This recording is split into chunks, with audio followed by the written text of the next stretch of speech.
शिमला में पहलगाम हमले को लेकर बीजेपी में रोष, सीटीओ चौक पर किया आक्रोश प्रदर्शन, जिलाधीश को ज्ञापन सौंपकर उठाई मांग। शिमला के ठियोग में बीजेपी का प्रदर्शन, कांग्रेस पर पाकिस्तान समर्थक होने का आरोप, पाकिस्तानियों को वापस भेजने पर प्रदेश मीडिया प्रभारी करनंदा का बयान। एचपीयू में शिक्षकों और गैर शिक्षकों का प्रदर्शन, वेतन न मिलने पर किया धरना प्रदर्शन, शिक्षकों ने कक्षाओं का किया बहिष्कार। सोलन के शहरों में वाहनों की स्पीड लिमिट निर्धारित, 30 किलोमीटर प्रति घंटा की गई लिमिट, कहा अधिक स्पीड होने पर कटेगा चालान। सोलन में नशे के खिलाफ चलाया गया विशेष अभियान, परमाणु पुलिस ने पकड़े 3 आरोपी, 46 लाख की संपत्ति की जब्त।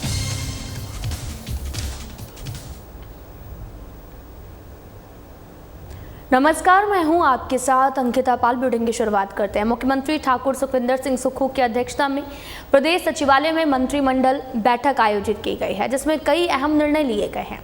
7 साल पूरा हो चुके हैं। अंशकालिक चतुर्थ श्रेणी कर्मचारियों को दैनिक भोगी में बदलने का फैसला लिया गया।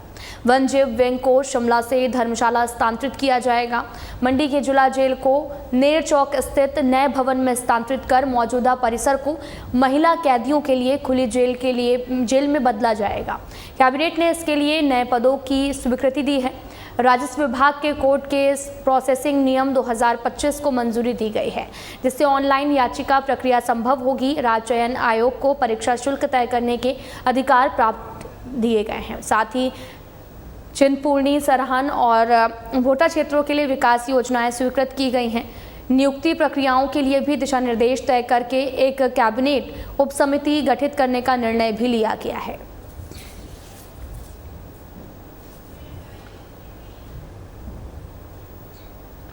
जम्मू कश्मीर के पहलगाम में हुए आतंकी हमले में 27 निर्दोष हिंदू पर्यटकों की निर्मम हत्या के विरोध में बीजेपी ने हिमाचल प्रदेश के सभी 17 संगठनात्मक जिलों में आक्रोशपूर्ण प्रदर्शन किया है। इसी क्रम में शिमला जिले में बीजेपी प्रदेश अध्यक्ष डॉक्टर राजीव बिंदल ने के नेतृत्व में सीटीओ चौक पर विशाल जन आक्रोश प्रदर्शन किया गया। कार्यक्रम के उपरांत जिलाधीश को ज्ञापन सौंपकर ये मांग भी की गई कि प्रदेश सरकार तत्काल प्रभाव से प्रदेश में रह रहे पाकिस्तानी नागरिकों की पहचान कर उन्हें वापस भेजे। वहीं सभा स्थल पर संबोधन देते हुए डॉक्टर बिंदल ने कहा कि यह हमला सिर्फ पर्यटकों पर नहीं है, ये भारत की आत्मा पर हमला है। उन्होंने कहा कि केवल निंदा नहीं, अब निर्णायक और प्रतिशोधात्मक कार्रवाई समय की मांग है। केंद्र की नरेंद्र मोदी सरकार ने पाकिस्तान के विरुद्ध तीव्र कूटनीतिक कदम उठाए हैं और सर्वदलीय बैठक बुलाकर पूरे देश को एकजुट किया है।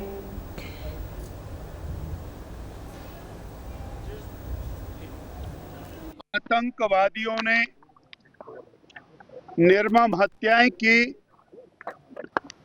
वह न केवल दुखदाई है और निंदनीय भी है। इस विषय को लेकर केंद्र की श्री नरेंद्र भाई ने पाकिस्तान के खिलाफ बहुत सारे डिप्लोमेटिक निर्णय लिए और उन डिप्लोमेटिक निर्णय का असर भी दुनिया के अंदर और पाकिस्तान को दिखाई दे रहा है।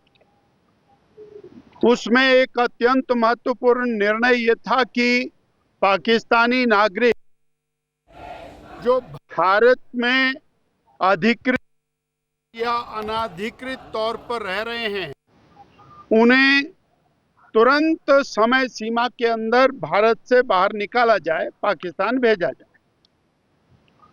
और इस दिशा में बहुत सारे राज्यों ने बहुत अच्छा कार्य किया है। आप लोगों ने नोटिस भी किया होगा कि 20-20 साल पहले पाकिस्तानी भारत आ गया, शादी कर ली, बच्चे पैदा कर दिए, वो बच्चे भारत के वोटर भी बन गए और वो हैं पाकिस्तानी। ऐसे लाखों हजारों लोग भारत की धरती को सराय बना करके बैठे हैं और वो तरह तरह से भारत की सिक्योरिटी के लिए, सुरक्षा के लिए खतरा बने हुए हैं। इन सब लोगों को बाहर निकाला जाना चाहिए। ये सरकार का अत्यंत महत्वपूर्ण फैसला है। ठियोग में बीजेपी द्वारा आयोजित प्रदर्शन में पार्टी के प्रदेश मीडिया प्रभारी कर्णनंदा ने कांग्रेस सरकार पर पाकिस्तान समर्थक रुख अपनाने का आरोप लगाया है। उन्होंने कहा कि केंद्र सरकार ने पहलगाम आतंकी हमले के बाद पाकिस्तान के खिलाफ 10 बड़े कदम उठाए हैं, जिनमें वीजा रद्दीकरण, व्यापार बंदी और राजनयिक संबंध समाप्त करना शामिल है। जबकि हिमाचल की कांग्रेस सरकार राज्य में रह रहे पाकिस्तानी नागरिकों की पहचान कर वापस भेजने में असफल रही। नंदा ने कांग्रेस पर वोट बैंक की राजनीति का आरोप लगाते हुए कहा कि पार्टी पाकिस्तान को अप्रत्यक्ष समर्थन दे रही है।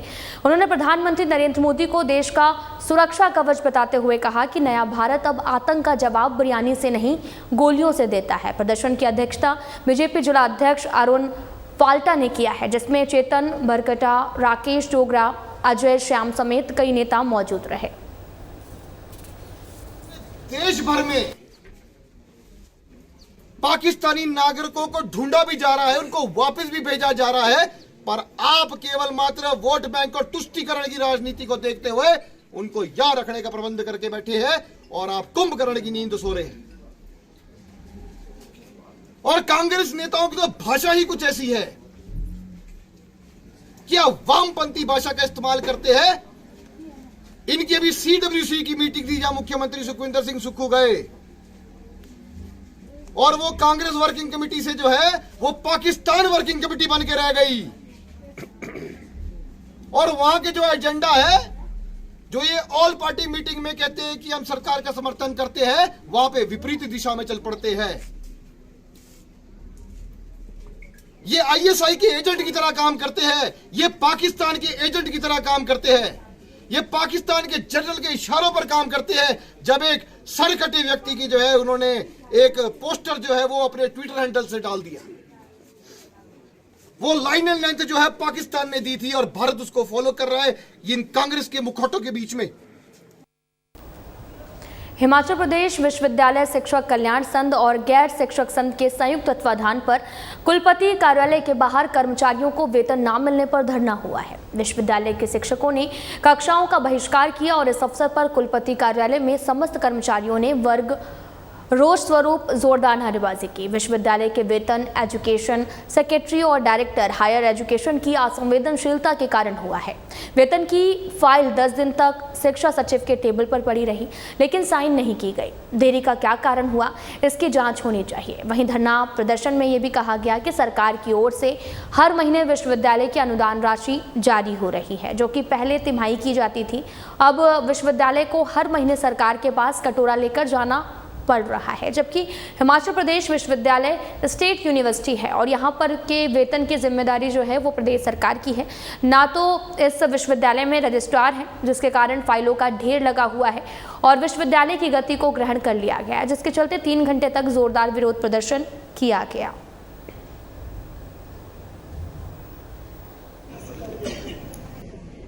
मगर सैलरी पड़ गई, हमारे चेहरे में खुशी आ गई, मगर एक चिंता फिर और है कि अगले महीने भी ऐसे ही होना पड़ेगा। सकलानी जी ने बताया कि इनको एक चाय वाला पूछ रहा था कि कोई बात नहीं, चाय मैं ही पिला दूंगा, आपकी सैलरी पड़ी कि नहीं पड़ी। यानी इस प्रदेश का सबसे पुराना विश्वविद्यालय, और वो बताया कि इस विश्वविद्यालय से कौन कौन पढ़कर गए, इस देश का प्रतिनिधित्व भी कर रहे हैं, इस प्रदेश का प्रतिनिधित्व भी कर रहे हैं। मगर मैं बार बार एक बात को महसूस करता हूं और सोचता हूं, और एक रिसर्चर भी हूं तो रिसर्च के नाते उस पर रिसर्च भी करना चाहता हूं कि कुर्सी पर बैठने के बाद लोगों को हो क्या जाता है। इस मंच पे भाषण देना, बड़ी बड़ी बातें करना, और जब उस कुर्सी पर बैठ जाना तो उन्हीं बातों को भूल जाना। यानी हम विश्वास करें तो किस पर विश्वास करें। सोलन सहित जिले के सभी शहरों में वाहनों की स्पीड लिमिट 30 किलोमीटर प्रति घंटा निर्धारित कर दी गई है। डीसी मनमोहन शर्मा ने भी इसको लेकर आदेश जारी कर दिए हैं। डीसी ने सोलन एसपी और बद्दी एसपी को स्पीड लिमिट से अधिक तेज चलने वाले वाहन चालकों के खिलाफ कार्रवाई करने के निर्देश दिए हैं। शहर के मॉल रोड और बाजारों में वाहन चालक, खासकर दोपहिया वाहन चालक, तेज रफ्तारी से सफर जो है वो करते हैं, जिस कारण कई बार लोगों को चोट लगने और बड़े हादसे होने का भी डर बना रहता है, जिसको देखते हुए ये निर्णय लिया गया है कि डीसी मनमोहन शर्मा ने बताया कि जिले के सभी शहरों, खासकर सोलन शहर में अब वाहनों की स्पीड लिमिट 30 किलोमीटर प्रति घंटा तय की गई है। इस कदम से शहर में बढ़ने वाली दुर्घटनाओं पर अंकुश लगेगा। यदि कोई नियमों की अवहेलना करेगा, उसके खिलाफ सख्त कार्रवाई की जाएगी। शहर के अंदर जो वाहन है उनकी गति को निर्धारित करने के लिए नगर निगम से प्रस्ताव आया था, और बाकी शहर के कुछ जो नागरिक हैं उनकी भी बार बार ये शिकायत रहती कि बहुत तेज़ रफ्तार से कुछ वाहन चलते हैं और कई बार दुर्घटनाओं का भी कारण बनते हैं। तो इस विषय में कल हम एक मीटिंग हुई थी हमारी एमसी कमिश्नर और मेयर मैडम के साथ, तो उस बार में हमने जो निर्णय लिया है कि जो सरकार द्वारा जो गति के जो नियम बनाए गए हैं उनको सोलन शहर में या सोलन के ज़िले के अन्य शहरों में भी उनको लागू किया जाए, और जो शहरी निकाय है उनके अंदर जो गति की सीमा है वो 30 किलोमीटर अधिकतम निर्धारित की गई है।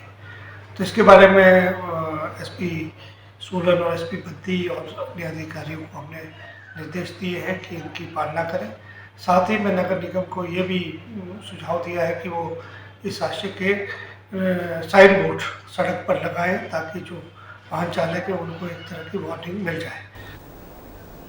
हिमाचल प्रदेश में मई महीने में बेमौसम बारिश और ओलावृष्टि से किसानों और बागबानों की चिंताएं और भी बढ़ गई हैं। बीते दिनों हुई भारी ओलावृष्टि से शिमला सहित प्रदेश के कई ऊपरी क्षेत्रों में सेब की फसल तबाह हो गई है, तो वहीं निचले क्षेत्रों में भी नकदी फसलों को नुकसान पहुंचा है।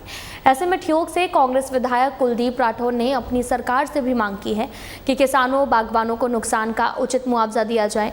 राठौर ने यह भी कहा कि ओलावृष्टि से सेब और नकदी फसलों को भारी नुकसान हुआ है। सरकार को इस मुश्किल की घड़ी में किसान बागबानों के साथ खड़े होने की जरूरत है। उन्होंने कहा कि मुख्यमंत्री कृषि और बागवानी मंत्री इसे गंभीरता से लें, अधिकारी नुकसान का आकलन करें और किसानों और बागबानों को उचित मुआवजा दिया जाए।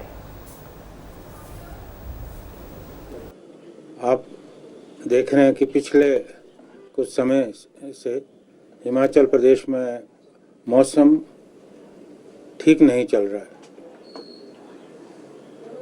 और अभी पिछले कुछ दिनों में आसमान से कहर बरपा है।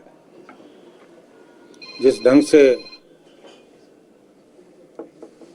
शिमला ज़िला में और ख़ासकर हमारा जो विधानसभा क्षेत्र है और दूसरे क्षेत्र हैं, वहाँ भारी ओलावृष्टि हुई है। सेब को बहुत ज़्यादा क्षति हुई है। अगर मैं ये कहूँ कि 100% क्षति हुई है तो गलत नहीं होगा। हमारे जो स्टोन फ्रूट है उनका भी बहुत ज़्यादा नुकसान हुआ है, और जो नकदी फसलें खासकर सब्जियां हैं वो भी नष्ट हुई है। हालांकि पिछले 2-3 वर्षों से किसान और बागवान एक से एक चुनौतियों से लगातार जूझते आ रहे हैं। आप जानते हैं कि जो किसान और बागवान हैं उनकी पूरी की पूरी जो आजीविका है वो बागवानी पे या फसलों पे। अब जब बागवानी का इतना ज़्यादा नुकसान हुआ है, नकदी फसलों का नुकसान हुआ है, किसान और बागवान बहुत पीड़ा में। नशे के खिलाफ विशेष मुहिम में सोलन जिला की परवाड़ू पुलिस ने नशे की तस्करी कर रहे 3 युवकों को रंगे हाथों दबोचा है, जिसके बाद पुलिस ने उनकी 46 लाख की संपत्ति को जब्त किया है, जिसमें से 2 आरोपी शिमला जिला से हैं और 1 आरोपी मनी माजरा पंचकुला का है। ये जानकारी परवाड़ू पुलिस की एसडीओपी मेहर पवर ने धर्मपुर में आयोजित पत्रकार वार्ता के दौरान कही और कहा कि हमारे संवाददाता से बात करते हुए परवाड़ू पुलिस की एसडीपीओ मेहर ने बताया कि गुप्त सूचना पर उन्होंने चिट्ठा तस्करी के मामले में 3 व्यक्तियों को गिरफ्तार किया है और एक अंतर्राज्यीय नेटवर्क को ध्वस्त करने में सफलता हासिल की है। 3 आरोपियों की 46 लाख की अवैध संपत्ति को जब्त किया गया है। पुलिस के द्वारा नशे के विरुद्ध एक अभियान छेड़ा गया है, जिसके चलते नशा तस्करी के हर पहलू पर सख्त से सख्त कार्रवाई की जा रही है। इसी अभियान के अंतर्गत पुलिस थाना परवाणू के द्वारा हाल ही में एक बड़ी उपलब्धि हासिल की गई है। दिनांक 2/3/2025 को जिला पुलिस सोलन की विशेष अन्वेषण इकाई की टीम पुलिस थाना परवाणू के क्षेत्राधिकारी गश्त व अपराध की रोकथाम हेतु मौजूद थी। तो उक्त टीम को गुप्त सूत्रों से सूचना मिली कि एक गाड़ी स्विफ्ट चंडीगढ़ से शिमला की ओर आ रही है। इस गाड़ी में कुलदीप और पलविंदर नाम के 2 व्यक्ति भारी मात्रा में मिलीभगत से चिट्टा या हेरोइन की तस्करी करने के लिए गाड़ी में छिपाकर लेके आ रहे हैं। इस सूचना पर 2 आरोपियों कुलदीप और पलविंदर, जो कि शिमला के रहने वाले हैं, को 15 ग्राम चिट्टे के साथ गिरफ्तार किया गया, जिस पर पुलिस थाना परवाणू में अभियोग पंजीकृत किया गया। मामले की आगामी जांच की गई और गिरफ्तार दोनों आरोपी गणों से बरामद किए गए चिट्टे के सप्लायर सुशील कुमार को मनी माजरा चंडीगढ़ से गिरफ्तार किया गया। फिलहाल बुलेटिन में इतना ही। नमस्कार।